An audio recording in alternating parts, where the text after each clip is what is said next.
Hi guys, good evening. Kakain po ako ngayon ng dragon fruit. Ilang araw po guys na masama ang aking pakiramdam. Prutas lang ako ng prutas. Kahapon na ako kumain ng konting rice. Then ngayon, kasi wala akong panglasa, mapait. Salamat sa Diyos at bumalik na yung okay na yung aking pakiramdam, gumaan na. Nakakakilos-kilos na ako sa bahay.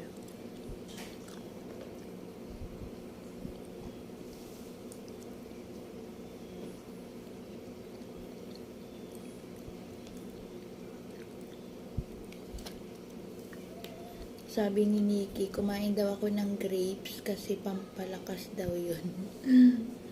Ang mahal kasi din ng grapes.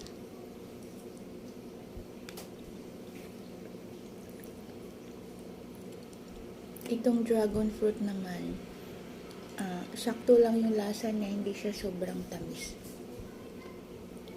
Ayoko din yung sobrang tamis. At saka maganda po siya dahil bagong pitas.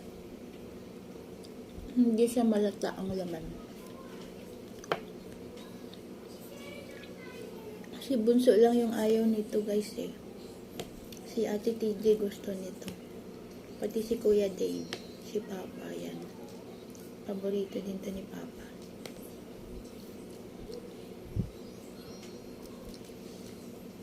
Rich in fiber talaga siya.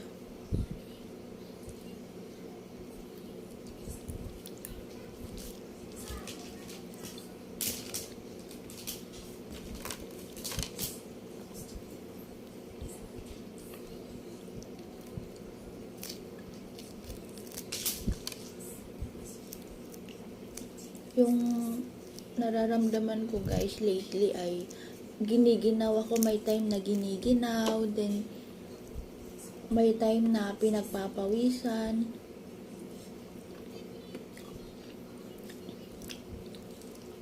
Tapos gusto ko tulog lang ako ng tulog.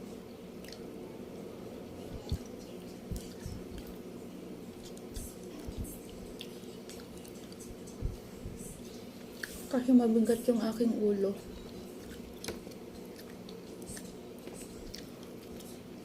Kaya nagpahinga muna ako mag-reels.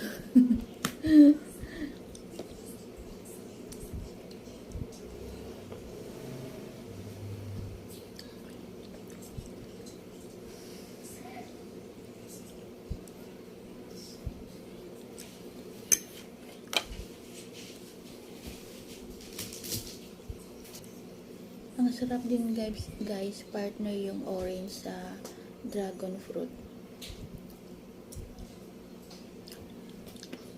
Seedless kasi yung orange.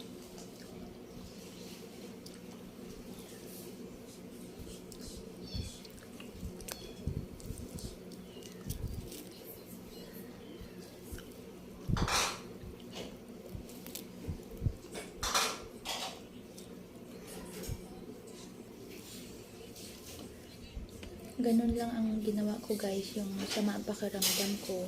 Tulog lang ako ng tulog, din kain ako ng kain ng prutas, din water, maraming water.